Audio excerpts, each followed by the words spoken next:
I would like to call upon our next chairpersons for the session, Dr. Rajendra Yu, Senior Consultant Physician at Renai Medicity, and Dr. Jesli Abraham, Senior Consultant Physician at Baby Memorial Hospital, Todupuzha. Very good afternoon to all of you. And it's indeed a privilege and honor for me to chair this session for several reasons. One is it's a national conference, and I'm indeed really honored and delighted to share this. Many thanks to the organizing committee for having selected me, and Anand sir, of course, especially to Dr. Sajesh for having picked us up to chair this. The other reason really came as a surprise to me, because sitting right next to me is a person with whom I worked nearly 15, 17 years ago. I was his junior consultant at Lissy Hospital, and definitely this choice came as a surprise, because I was actually told that I would be chairing the 2-3 sessions further on about bladder issues in the elderly. But everything is, I think, arranged by God. So this actually gave me a chance actually to be alongside, I would say, one of the many mentors in my life. And sir, it's indeed an honor for me to share this with you.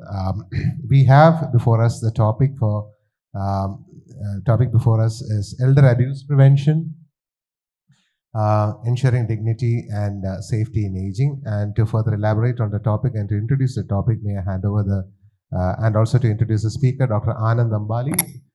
May I hand over the proceedings to my co-chairperson, Anand, sir.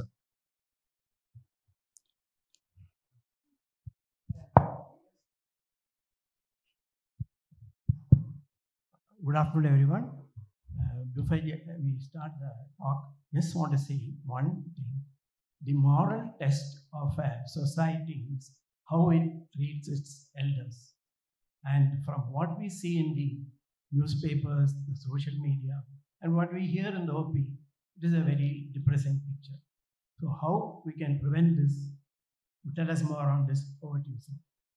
Thank you, respected chairpersons and senior faculty members and my dear friends. A very good afternoon to all of you. And I bring greetings to you from Shri B.M. Patel Medical College Hospital and Research Center, Vijaypura. Of course, the disclaimer is this discussion is not intended to show seniors in the negative role, the elder abuse. So, who is abusing elder people? Again, the humans. And who are those? Their own children's and near dear ones, whom we have a lot of affection and love.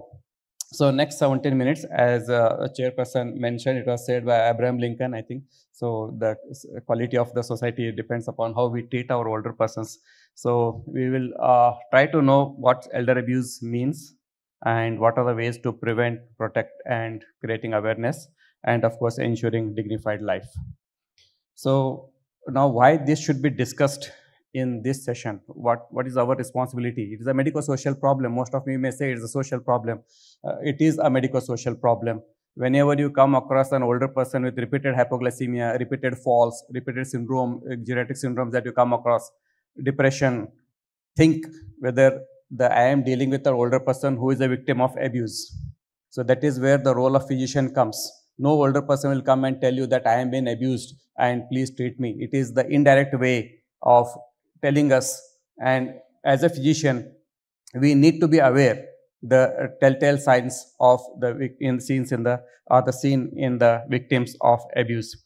So the elder abuse is a single or repeated act or lack of appropriate action occurring within any relationship where there is an expectation of trust, which causes harm or distress to an older person. So this, most of the time, it is considered in the home and in the institutions. So there are 5 types of elder abuse: the physical abuse, psychological abuse, sexual abuse, financial abuse, and neglect or amendment. So these are the common types of elder abuse seen among the older people. Now, the facts that 1 in 6 older person above 60 years experienced some form of abuse in community setting in 2022. This is a report from World Health Organization. And the rate of abuse of older people are higher in institutions. It will be there in home, but also in the hospitals where they are admitted. And long-term care facilities, very common, wherein 2 in 3 staff reporting that they have committed abuse in the past 1 year. So this is a huge happening of older people being victim of abuse, not only in their homes, but also in the institutions where they are placed, thinking that the good care will be provided. So looking at the data in Indian context, this is how prevalent it is. So there is a helpline called 14567, launched by Government of India 3 years back, and it gets a call from all over India. And if you look the data in 2021, almost a year in last year, 2 years back, there were 5,830 calls related to abuse. And this data can be taken as a full proof, because it is a Government of India, and that is how the phone call elder helpline tells about. Now, just in 1 year, in 365 days, 5,830 calls of elder abuse, and that is the people who are aware that this number works or this number is existing. And if you look at the what type of abuse they had undergone, and most of the time it was a physical abuse that they had commonest was, and then the verbal abuse, then we look at the 895 is the neglect. So most of the older people are undergoing physical abuse and financial abuse very commonly, and they are the victims of abuse day in and day out, and various types of abuse occurs over a period of time. Initially it may start with financial abuse, then the physical abuse, then they are just neglected in the home. So all types of abuse can occur in a single person over a period of time. Now where it happens, so this is what I was telling, it happens in the home as well as in the institutions where they are placed for thinking that they are under the safe hands. So we are all responsible for these things which should not be happen. Now that is what I was telling, why we should discuss in a geriatric conference, because the older people who are the victims of elder abuse are violation of human rights and is a significant cause of injuries, illness, and loss of productivity, isolation, and despair. The victims of abuse are 3 times more risk for death than the general population. Huge impact on their quality of life and mortality. And in our own study, which we published, 14% of elderly reported the reason for attempting suicide was being the victim of elder abuse. No more. They didn't want to tolerate. I cannot tolerate being abused. They wanted to end their life. So the other impact is again the long-term psychological consequences, increased risk of nursing home placements, use of emergency services. Most of the time, the older people, they land up in the midnight in the hospital emergency wards when the son comes in the home in the state of alcohol, and he start abusing their parents. So this is a time when they think that the hospital is safest place and they come for the hospitalization. Repeated admission in emergency departments with or without caregivers also suggest that the older person is a victim of abuse. Now, the World Health Organization has given the guidelines how a clinician can identify elder abuse, because most of the older people, they want to maintain the dignity. Nobody will come and tell you directly that my son is hitting me or my daughter-in-law is abusing me. Okay, so if there are these symptoms and signs that delays between the injuries or illness and seeking medical attention, there is an implausible or vague explanation for injuries or ill health from either patient or the caregiver. Most of the time, we come across that lady tells that this is my family member, they pushed me and that is how I fall. But when the family member we question, she said that no, she had a giddiness and she had a fall. So this is how the history differs in the patient scenarios. Frequent visits to emergency departments, functionally impaired or older persons who arrive without their family members in the hospital, and laboratory findings are inconsistent with the history provided. Now, poor compliance to medicine. I was telling you, most of the geriatric syndromes are directly connected to the victims of elder abuse. And we have to give a thought why this is happening, why the sugar levels are not controlled, why BPs are not controlled, why there is a frequent falls. And so many things still can be kept as a differential diagnosis is elder abuse. They remain socially isolated. Most of the older patients who are the victims of elder abuse, they want to stay in the hospital. They come for admission and you think that he's all right. You talk that, okay, we are planned to discharge tomorrow. Then the moment you go for routes, the next day morning, he'll say, I got a pain abdomen. So they go on repeating, adding new symptoms every now and then, so that somehow they want to ensure that they stay in the hospital. And the presence of bed sores at the time of admission should also suggest that the patient has been neglected in the home. And now we are already started putting it the OPD sleep even in the discharge summaries that this patient is a victim of abuse as an comorbid conditions. Now why this we are doing, I'll tell you. Now once you come across an older person who is a victim of elder abuse, either you are identified and sometimes the older people reveal in front of you, taking the promise that don't talk to my son about this, don't talk to my daughter-in-law about this, what I'm telling, I'm revealing to you. So it is always safe to document in your case records regarding history and injuries, treat acute conditions that has occurred because of abuse and psychological issues, ensure patient safety. You can take an NGO help if required, psychiatrist consultation if required, and interventions are individualized. Okay, so give time for repeat consultations because it is not in a one consultation you can solve the issue, and allow the patient to share their issues. Now, most of the physicians ask, should I make a medical legal case? So please, before doing a medical legal, talk to the person, talk to the victim, because most of the time victim is dependent on the abuser. Now, if he goes to jail, then who will take care of him? So like that. So again, it will aggravate the situation if you file a FIR against their children. So do medical legal only when the impact is life-threatening. And always mention a note in the discharge summaries that elder abuse has been noted somewhere, because these children are very smart. The abusers are very smart. They keep on changing physician to physician because they don't want to reveal the domestic happenings to the physician. So they keep changing the physicians frequently. Now, coming to the prevention aspect. Prevention aspect is very challenging because, as I told you, it is the family members themselves, they abuse, then it is very difficult. But what all we can do? So preventing financial abuse is the biggest challenge. So the most of the government laws have brought now the bank they need not sign. Earlier we used to get children to ask for a false certificate that my father cannot sign. So those gone are those days. The bank people will come to your home, get the thumb impression and activate the account as well. So we transfer these pamphlets to the older people in their groups regarding do's and don'ts for financial abuse. Now, prevention is because whenever you come across the situation where the older people are to be left in the hospital or in an old age home, what the children can do is avoid isolating elders.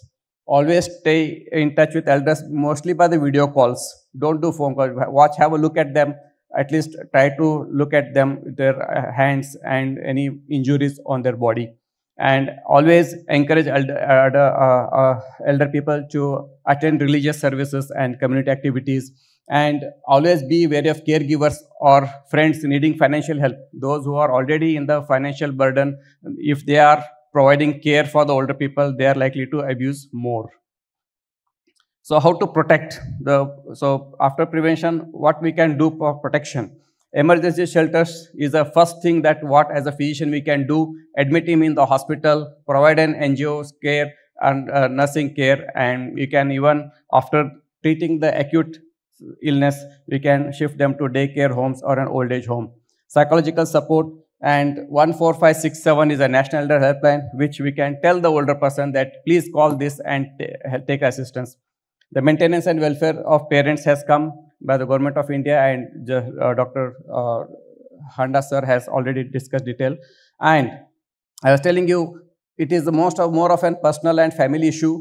As a clinician, we cannot interfere to solve that issue. We can only manage or protect or even create awareness, because most of the time the victim is dependent on abuser and vice versa. So abuser is also dependent upon the older person.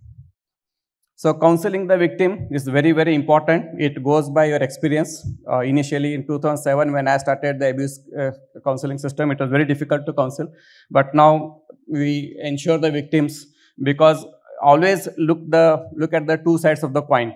Just because the older person is coming and telling that my children are abusing me, also sometimes you talk to them, the children, that indirectly. So always looking at the both side of the coin is very, very important, and you just keep them informed when to call, where to call for the information, and always respect the person's choices rather than, because he may not like it to be discussed openly in the wards or with the family members. So these are the, again, burnout in the caregivers is the very commonest issue that leads to elder abuse, and the old people, the caregivers are both ways. Sometimes they abuse the older people or older people abuse the caregiver. So they are the victims of the both. So that is how caregiver burnout increases the likelihood of abusive behavior in them, and how to prevent. So if they are feeling burnout, they can add an additional caregiver in the home for a short time, and they should not try to become overburdened, and relieve the burden for them by providing respite care for the caregivers. That is what we practice. And in the family members, we can divide our roles for the providing cares. So one person can take care of morning course, one for the medicines, one for the cooking food. Like that, if we can divide for providing the care for the older people, the burnout can be prevented. Community involvement, yes, support environment should be there. Elder abuse multidisciplinary team meetings should be conducted in a help support group. Empowerment of the older people regarding what are the laws available, what are the helplines available, and the helpline should be widely publicized. And there is something called International Elder Abuse Awareness Day. So we can all conduct an activity towards the creating awareness for among both the abuser as well as the victims. So this was a local bus in Visakhapatnam where they have put a huge banner of elder abuse helpline. So 14567. So this is a small step in creating awareness among the general public or the lay people where they can call. We at our geriatric clinic, every year we have been conducting activities since 2007. We are the part of the Bijapur District Commission for Elder Abuse Prevention, create awareness among the nurses, postgraduate students, intergenerational bonding, all India radio talks. We conduct classes for interns on elder abuse, drawing competition. We train the police personnel regarding the elder abuse, and also we bring the older people regarding awareness about the elder abuse and where they should seek help. So this year, the International Older Day for Older People talked about aging and dignity and how to maintain the dignity in aging. Just 2 minutes.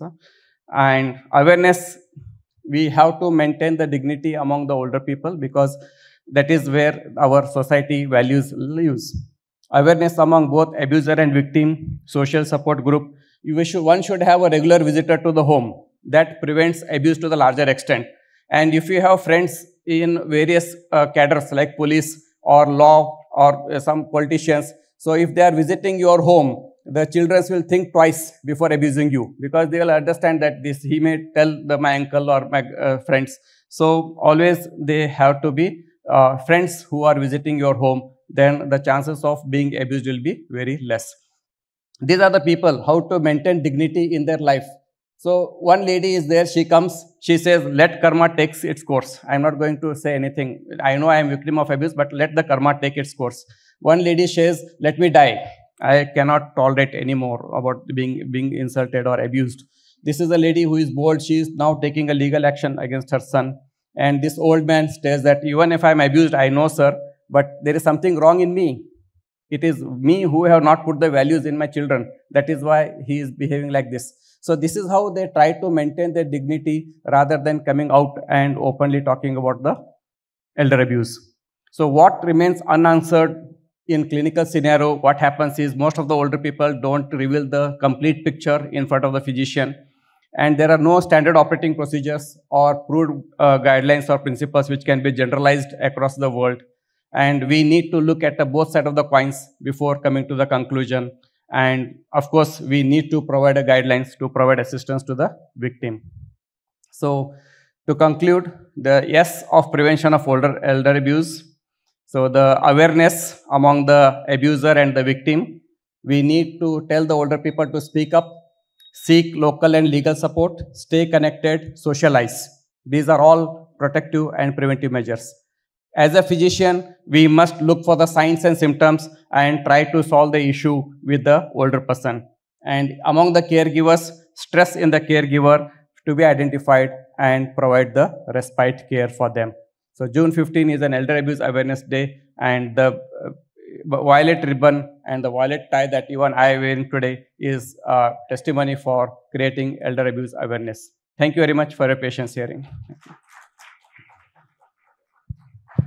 Thank you, Dr. Anand, for that excellent overview of the preventive aspect of elder abuse. With the increase in the population in the geriatric group, I think we're going to see more of this. And in many of the hospitals, there may not be a organized geriatric department, and most of them will be coming to see the physician. So we'll be more helpful with what you have already mentioned. Okay. Thank you, sir. Just to add to that, thank you, sir, for it. A real eye-opener of a talk. I think most of us will be having our parents at least in our close vicinity, if not far away.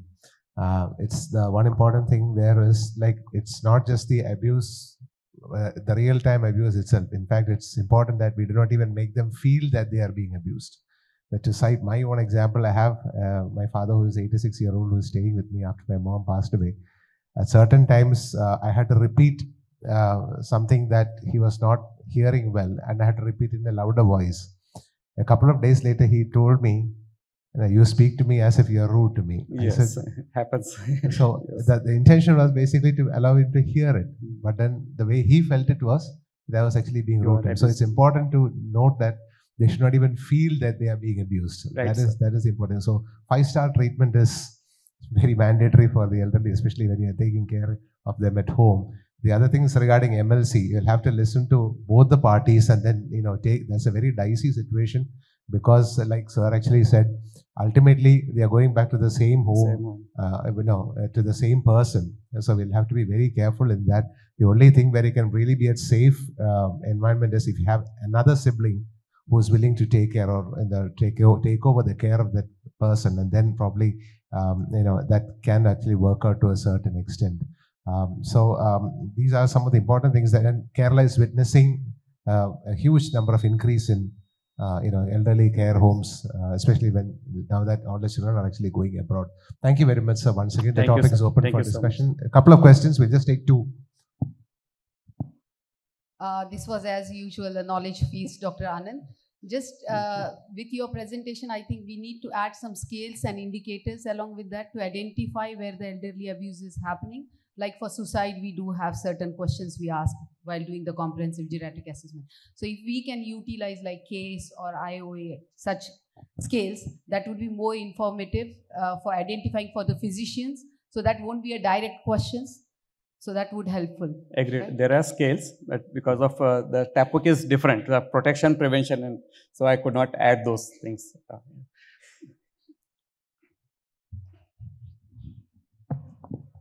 Well, Anand, wonderful talk. My views are a bit different. Please, I'm sure you are going to take with a pinch of salt, but this is a fact. 16 years ago, before Mr. Modi became the Prime Minister, we used to have a program once in a month, and that was called Man Ki Baat. And myself and Sister Shivani, who is very Brahma Kumari, we used to appear. We did a program on elderly. That time there were a couple, we had few elderly people also sitting with us, and they were all annoyed with me because when I said, listen, what is this thing? All the times we are boasting this thing, we did this thing for you, tumko paida kiya, tumko pal pos ke bada kiya, ye kiya, wo kiya. That was, bacche paida hue, it was a natural process. उनको पाल पोस के बड़ा किया, स्वांत सुखाया, अपने सुख के लिए उनको किया, उनको पढ़ाया, उनको एजुकेशन दी अपने सुख के लिए, because we sit and talk, oh my son is this thing, my son daughter is this thing. So don't boast all the times in front of children. It irritates them. Number two, when you were in active job and you had an important meeting, you would leave your child and say, listen, आज तेरे को homework के लिए ये खरीदना है, मैं अभी नहीं खरीद सकता. I don't have time today. I'm rushing up because I have something important. Same way, your child, your son or daughter-in-law might be busy. Don't make issue of small things like this कि मेरा चश्मा बनाना जरूरी नहीं था, तुम्हें उस party में जाना जरूरी था. there are certain commitments. So I think even the elderly need to increase their level of patience and tolerance. I used to go to Indian Judicial Academy in Delhi over Karkaduma course, and I used to take the lectures for Metropolitan Magistrates, new recruits, twice in a year, and we used to discuss about this Maintenance Act. And there also, I used to say that don't just go by words. Call the elderly also. Listen to him or her, because the complaint laws may be at the spur of the moment. Like suicide, suddenly the mood comes, and at that time, suppose that time goes off, the person may not commit suicide. So similar kind of things should be done rather than these emotional stories on WhatsApp and creating nuisance. I think we will help the elder abuse. Yes. Thank you. Thank you, sir. So if there are no more questions, we'll close this session. Thank you all for your patient hearing. Thank you, Dr. Anand. Thank you, sir. Thank you, chairpersons. I would kindly request you all to come onto the faculty lounge for collecting your mementos and photograph session.